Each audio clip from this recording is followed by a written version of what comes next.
I'm excited to be welcome on one of the top guys in Texas and one of the top guys in 2021, Duncan Powell. What's going on, my guy? What's good with it?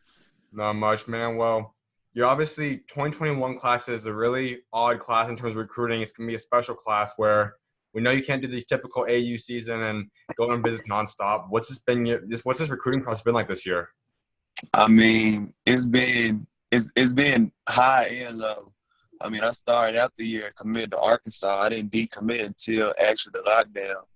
So as soon as I decommitted, it blew up and blew up a whole lot. I mean, schools hit me left to right, just off the fact that Arkansas decommitted a four-star player. But then, after the first month or two, it started to die down and whatnot because can't nobody actually come see me play. So I mean, that's kind of a unique situation with that, and that's just kind of something that I'm dealing with right now. Just having to wait for an opportunity to play in front of a coach. And let's kind of discuss that whole decommitment process. I mean, obviously you're going to go to Arkansas. You're there committed there for about 6 months or so. But why did you originally decide that was the school you wanted to go to? I mean, I really had a strong relationship with the coach recruiting me and whatnot. So, Coach Crutchfield, and actually he got a job at East Central College down there in Oklahoma. So it worked out for the best. But yeah, that was the main thing. I like the way they play. They play a real pro style, and Coach Musselman really knows what he's doing up there.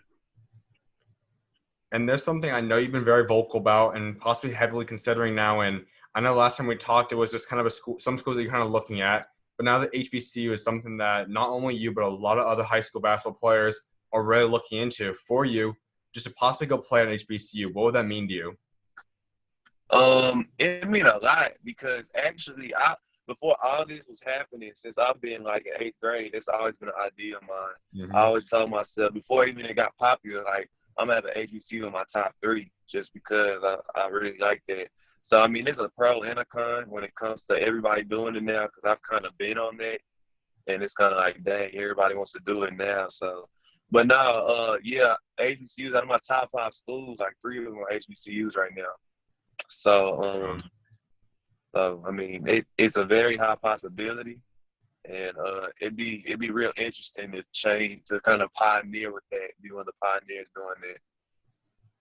Yeah, no, I mean, 'cause like I said, last time we talked, obviously, you did talk about the HBCUs. That was something you're looking at before this really blown up kind of thing, obviously, with the media and now having all these guys want to look into it. And you kind of were a guy that, considering that, it wasn't something that a lot of top 5-star, 4-star guys are looking at.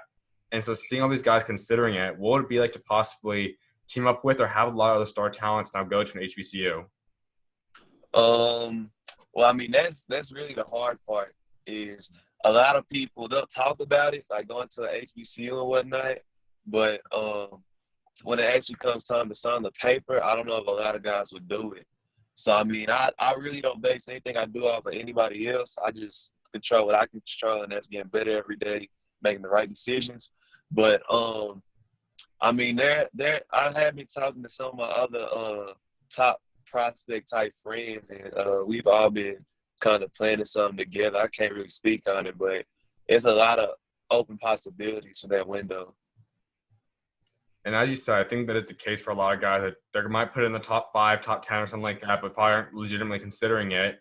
For schools to legitimately start landing top guys to an HBCU, what will it take? What does that have to do to be able to start having a lot of guys go to HBCUs? I mean, really, the main thing with an HBCU is, these PWIs like Arkansas or Texas or, any school, Duke, North Carolina, like, they have so much, like, funding in the program. You live a different lifestyle. So, like, the dorms or how you eat or really anything, it's different. I mean, you get, like, just the day in the life, like, the campus will probably be better and newer and all types of stuff like that. But I mean, it's a weighted scale where you might give up and maybe the how nice the facilities are, or having 2 or 3 practice gyms and all that. You might get back in like a kind of a cultural thing. It might go back into your community. So I mean, it's a weighted scale. It's really what you want to risk, what you don't want to risk, and things like that. That's really what comes into play, because a lot of guys, the TV time's not going to be there. the funding for the school, and like you might travel on a bus to your game. So it's just stuff like that a lot of people don't think about. Like you do have to live on the campus, and a lot of HBCUs are like in poor communities. Like I don't say a lot, but I know a good number of them are. So I mean that's another thing. Like you gotta live there. So I mean I know I wouldn't mind any of that. I'm willing to do something like that if the situation's right. But that's what's holding back a lot of guys from that, I feel like. And your 2021 class is the first year that's gone through all the stuff that's going on in the world right now. And when you look at that, as we just talked about, there are a ton of guys considering it. But how many guys would you say out of the top 4-star, 5-star kind of guys will possibly actually legitimately consider or even go to an HBCU this upcoming year? Like top 100 probably like got me. I don't even know, maybe like 5, if that. I'm being modest. I ain't never heard somebody say, "Hey, let's go to Morgan State," or just not say anything wrong with Morgan State. I'm just saying like any HBCU. I've never heard anybody say that. Mm-hmm. And when you look at your overall recruiting process, you do still have a school like Arkansas, possibly kind of in the mix. You have a school like Tulsa, Murray State, St. Louis. I'm sure there's a lot of schools also talking to you. What's some of the schools you really are liking right now? Right now, I know that UTSA showing a lot of love, and North Carolina A&T showing a lot of love, as well as Texas Southern, Old Dominion. I'm probably forgetting 1 or 2. I hope they don't get mad at me. So it's a bunch of schools. I just can't think of them on the spot. Mm-hmm. But Tulsa showing a lot of love. But yeah, I'm probably forgetting something. But I mean, right now, until they're able to live stream one of my tournaments in the next week or 2, or until if we're blessed enough to have it, till school ball starts up. So, I mean, there's no rush right now. I'm just filling everything out. Not just playing field. Absolutely. When you look at your recruitment, I can imagine a big part of what you want to see is you being able to obviously probably go on some visits, I can imagine. Is that kind of the biggest thing you're waiting for? Yeah, pretty much. I mean, with Corona, it's just waiting for everything. So yeah, that's really the biggest thing, because it's kind of hard to judge without that. Mm-hmm. And for you, I mean, I know some guys, it's been a record amount of guys already commit before school even starts up. And for you, I mean, is there kind of a time before all this stuff happened, before coronavirus hit, that you kind of wanted to commit by?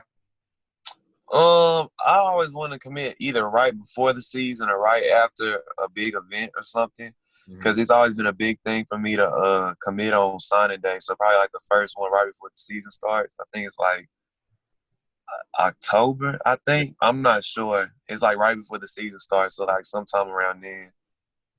And so now, because of coronavirus, are you kind of just waiting to do business then you'll kind of push back the commitment date? Yeah. I mean, I just got to play it by ear day to day with everything. And for a guy like you, you're a guy that obviously you have a name about yourself. We know a lot of people know who you are, obviously. But I still can imagine this last AU season for you was something you wanted to do. You probably wanted to possibly get more offers, add that all up. So are you kind of looking to possibly get some more offers before you really start looking more? I wouldn't say it's about getting the offers, but it is, to answer your question, it is disappointing about the AAU season, because I knew they were gonna come. I knew the rank was gonna rise. I knew all that was gonna happen. But no, it's not really. I'm waiting. Absolutely. And for this upcoming season, since you didn't get AAU, what's some stuff you want to be able to prove now over the course of your next high school season so that you can move your rankings up, possibly add more offers, and just do what you want to do in a club this past year? Just ball out. I've been working every day, hard every day. Even working is recovery. So even on my days off, I'm working on my body to get right. So I mean, I've been working for this, and I'm really just trying to take over, average no less than 25 a game, like a double 25, or a triple double 25, 10 and 10. Like get assists, get blocks, all that. I'm trying to be Texas Gatorade Player of the Year. So those are my main goals. And speaking, we're going to get back to basketball in a minute, but something else I want to touch up on is something that I obviously admire is big props to you, man. And that's obviously you're not only just a top basketball player, but you're also working. And there's some other guys that do it, but there's not a lot of guys that can balance 2, 3 things even when school's in hand. How do you balance all this? How do you manage to get it all done? I mean, it's hard. I wake up at 9 a.m. I work out. I go to off season at 11:30. I get off at like 3. I gotta be at work. I work in South Oak Cliff. I gotta be at work by 4. So it's like a 15-minute drive to get there, and it's just hard. I mean, the days I do work, I'm working. I'm just trying to get some money in my pocket. But I mean, it's hard, but it's easy. It really humbles me because I know I don't want to do that for the rest of my life. So it really pushes me to work even harder when I get the chance because I do not want to work a 9 to 5 my whole life, especially like nothing's wrong with that, but that's not what I want to do. Mm-hmm. I wouldn't be satisfied with that. So it really reminds me every day what I'm working for. I want to be able to play basketball because I've been spoiled enough to only play basketball my whole life. And it's like now that I have a job, it kind of shows me the real world, what people have to wake up and do every day. And if I can just do what I'm doing now for the next 15 years, that's what I want to do. That's huge, man. And we know what you're able to bring to the table. You're a guy that can kind of run a lot of positions pretty much. I mean, you're probably the best at small forward, stretch ball, power forward, but coaches can run you at anything. And when you talk about you start coming your high school season, you have a brand new head coach. There's been a coaching change. How excited for Coach Bacon? I'm really excited. I mean, we've had a bunch of talks. We've been working every day. We've been in the off season for like 2 weeks now. So I'm really getting to know him. He's like a OG when it comes to the Dallas basketball high school scene. So, I mean, I'm really excited to win a state title, like all those things. Like, I'm excited to work. And for this upcoming season, we know what you guys are able to bring to the table. You guys are a powerhouse, and this is your senior season. I mean, what would you, by walking away from the season in about a few months, what would you say would be a successful senior year for you? Man, state top 10 team in the country, no losses, and a personal accolade, like I said, Texas Gatorade. Mm-hmm. That's it. And when you talk about now, we got 1 year and so until you obviously will be committed. You're going to be heading to college in about a year from now. What do you want to add to your game, kind of put into your game before you get ready for college?